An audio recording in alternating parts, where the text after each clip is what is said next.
қыздар қыз сияқты, тым жақсы. Өсіп кеткен тал сияқты. Мына біздің қызда еш жоқ. Өзі бір жалбыр шаш бірдемелерді әкеліп, күнде үйге келіп концерт жасайды. Ана класстастары. Тым жақсы қыздар. Біздің қыз аналардың қатары әлі 4-ші класста жүр ғой, масқара. Отырып қалған қыз сияқты. Түрін қарасаң білмеймін, адам шошиды, күйдірген ағыз. Қара шайтан сияқты. Қара шайтан. Ойбай. Қара шайтан. Қайда жүр?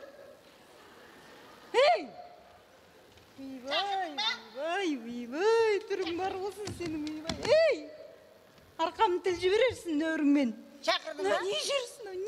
Ойнап атсам айқайлап ана класстастары қарашайшы, не жүрсің, не жүрсің, адам күйдіреді. Айқайлай береді. Мектептен келіп бір ойнай қояйын десең, адам қызап. Айқайлай береді ме? Ойбай, ана шашың неге тарамайсың? Ой, құрсыз шашты. Киіз болып кеткен ғой, киіз. Мейлі, алаша болып кеткен. Бұған бір сөз айтсаң болды, өзіңе лақтырады тек сразу.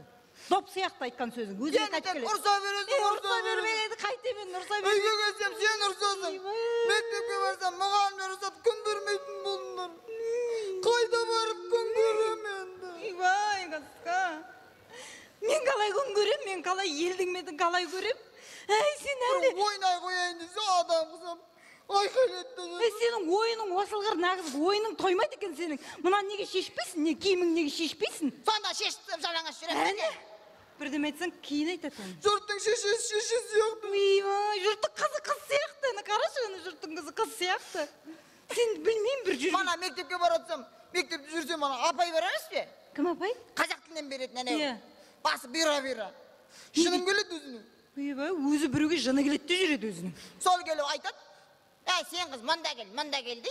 Не дейді ол саған? Сосын барып едің ғой. Сен мына сұраққа жауап бер маған дейді. Қандай десем, сенің осы екі қолың неге керек дейді. Дырдай мұғалім болып сондай сұрақ қойма, ол сұрақ болып па? Сосын мен айтып едім ғой. Не дедің? Балдардың мұрнын бұзу үшін керек деп едім ғой. Нен қылып журналды ашты да, нен қылып екі қойды, ой шеш. Не деп тұрсың? Енді мен шалқардан көшіп келген жоқпын. Ойбай, шалқардан көшіп келсеңші. Бұяқта сенің түсінбейді? Маған бәрібір құрсыш. Сенің ондайыңды түсінбейді деймін, бұндай жаргоныңды түсінбейді. Түсінбесе құрсыш, мейлі. Түсінбесе түсінбей-ақ қойсын. Мені не волнует? Түрің бар болсын сен. Вообще адамды күйдіріп болың ғой. Вообще білмеймін, соңғы кезде ойланып жүр. Осы сен менен тумаған шығарсың осы сен. Енді мен кімнен тудым? Білмеймін, менен тумаған сияқтысың. Сонда сен туған-туғмағаныңды білмейсің бе не? Роддомда ауысып кеткен шығарсың, мен қайдан білем. Сонда туған қызыңды ауыстырып аузыңа қиып жүрме не? Қызың адам деген қарамай ма? Енді де ұқсамайсың ғой маған, я пысықтығың ұқсамаған, я бір әдемілігің ұқсамаған, я бір білмеймін. Сонда мен кімге ұқсағанмын? Мен қайдан білейін кімге ұқсағаныңды? Көрші ұқсаған ба не? Қасқа, неше түрін шығарарсың сен? Келіп алып, сен қашан көшесің, маған деген қазақ тілінен берген абай айтты. Биыл 4-ші тоқсанда сені қайткенде де көшіреміз сен қызды деді. Көшетін болдым мен. Қой. Иә. Шынымен көшесің бе? Шынымен көшем, иә. Қош. Көшіп кетем мен. Қош. Маған бәрі көшіп кетем мен. Көш кетеді. Кетті. Аяқтығыр. Құдай жаным менің, барабашқы менің кейін қайт берген. Заным. Кел. Осы деген жақсап көркедің. Көзе сияқты, мультфильмдегі көзе сияқты. Құдай. Барабашқым. Болды. Шынымен көшесің бе? Кәдімгі биыл 5-ші классқа көшесің бе? Қайдағы? 4-3-ке көшесің деді.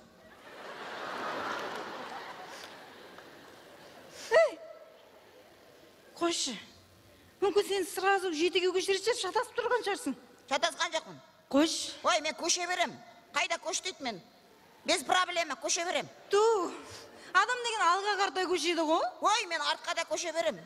Жынсыма адам алға қартай ілгері жүрмей ма сен? Ой, мен жанымды келтірсе жаныма да көшере берем. Ойбай, күйдірдің ау. Ойбай, елдің бетіне қалай қарап, жұрттың малдары сенің құрдастарың деген 11 бітіріп жатыр. Отап қалған қызық сап. Бітірсе бітіре берсін. Маған рақат. Чеколдарды ұрамын ана. Иә, қасым. Кілең Командир болам класстың. бәсе, иә. Құрт жабақтардың ішіне нәптінен түйе тауық қысап сен кетасың әйтеуір. Ой, ұрса бересің деп. Енді ұрса Қазақ тілінен беретін апай айтты ғой, шығарманы күшті қылып жазсаң көшірем деп. Енді сол шығарманы неге жазбайсың? Манадан бері скакалды тепкенше неге сол шығарманы жазбайсың? Жазып қойған жоқпын ба? Сосын кішкене ойнап алайын деп отқан жоқпын ба? Енді айтшы, шын жаздым деп адам. Шығарманы жазып қойдың. Айқайлай бересің. Енді қайдан білейін енді. Жұрттың қызы қыз сияқты. Мен не? Қыз емеспін мен не? Ойбай, не дейді? Қыз емессің бе енді? Білмеймін, әйел шығармын десең. Ей! Оған бір сөз айтуға қорқасың. Ай, құдай. Оқыш бұл, не жазып қойдың? Үйдегі бүткіл өсек аяғының бәрін жазады денің ғой сен. Шығарма. Иә. Еркін тақырыпта шығарма. Тағы да мен қандай көйлек алғанымды, қандай іш киім алғанымды жазып жүрме, масқара қылып өткендегідей.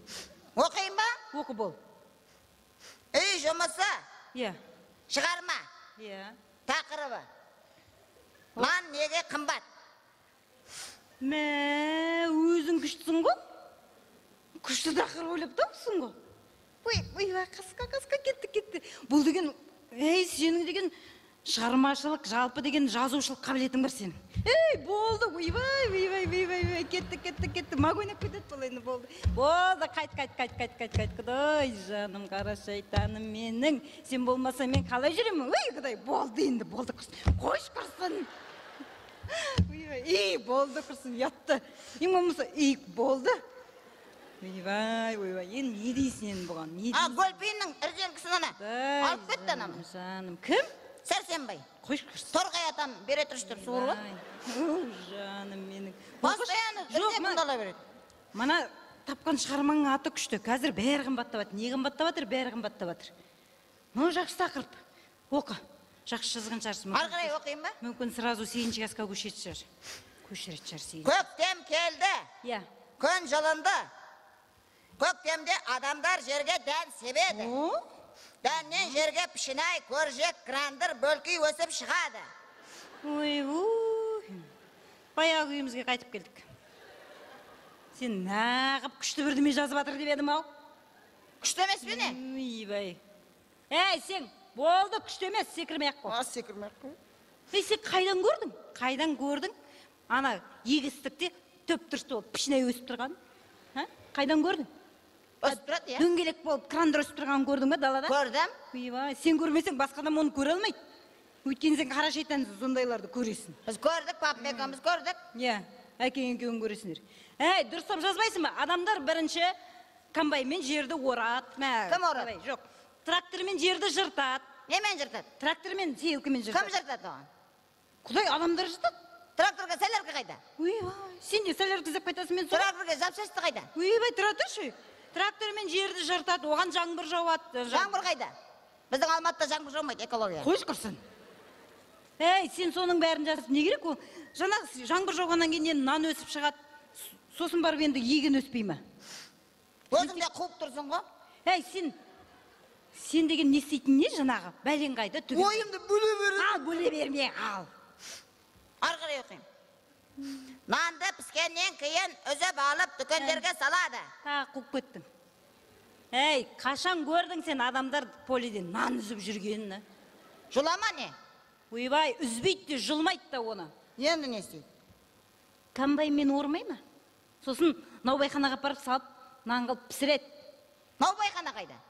Наубайхананы деген, біздің ауылдың наубайханасын деген, монша қылып жіберген жоқ па? Енді бұл бәрін тереді. Анау мынаны сатып алды, мынау мынаны сатып жіберді деп. Ой, маған бәрі. Оқыш тұрсам, жазшы құрсын. Папым шындық жазады, мен шындық жазамын. Шындығың бар болсын сенің. Ары қарай оқиын. Шындықпен қайқа шығасың. Мен нанды әке-шешемнен де өте жақсы көремін. Келістірдің. Жақсы оған. Біздің үйде нанды бәрі жейді.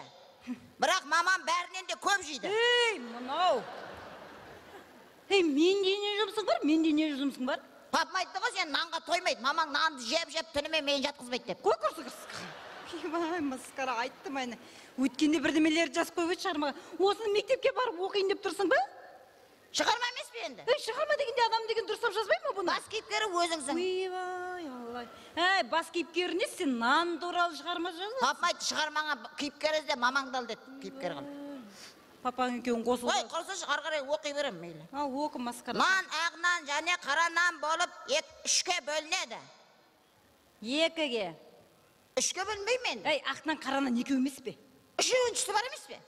Қандай ол? Тридцатқа қайда қоясың? Ойбай, 30-қа ол үшке бөлінеді де онда. Ол деген ойымда тұрған жоқ па. Сенің ойыңда тұрған не тұрған қайдан білеміз? Біз көбінесе қаранан алып жейміз. Ағнан алуға теңгеміз жетпейді.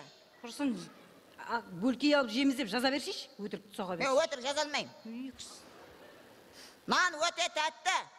Оған май жақса, одан да тәтті болады. Бері қарашы сен. Нан, май, крандыр, пішіне болып кетті ғой, сенің бүткіл шығармаң. Сен кішкене былай бір әдебиет сабағында адамдар не істейді ғой, жаңа мұғалімдер. Әдеби сөздер қойшы. Таптым. Ақындардың сөзін қоса. Майдың үстіне қант сепсе, одан да тәтті болады деймін. Қант емес, әдеби сөз қос деймін жаңағы Абайдың. Вареньеге батырсақшы. Вареньені бірақ қыста жейміз. Шыршқылт не істейсің оны? Айнала, жер дүнияның бәрін шыршқылт. Ой, құрсыз оқи берейінші, маған бәрібір. Соңғы уақытта біздің үйге нан шақ келмей кетті. Егер нан болмай қалса, мамам оң жақтағы көршіміз Аңқылдақтың үйінен сұрап алады. Қасқа оны жазба. Шынсың ба? Ал сол жақтағы Тарқылдақтың үйі кейде береді, кейде бермейді. Сондай сараң, арам, оңбаған, кәпір, албасты, мұстан, тырнақ. Масқара не деп қойдың? Мынау деген шығарма емес қой, мынау деген шығарма емес қой. Нан бермейтін өтірік емес қой.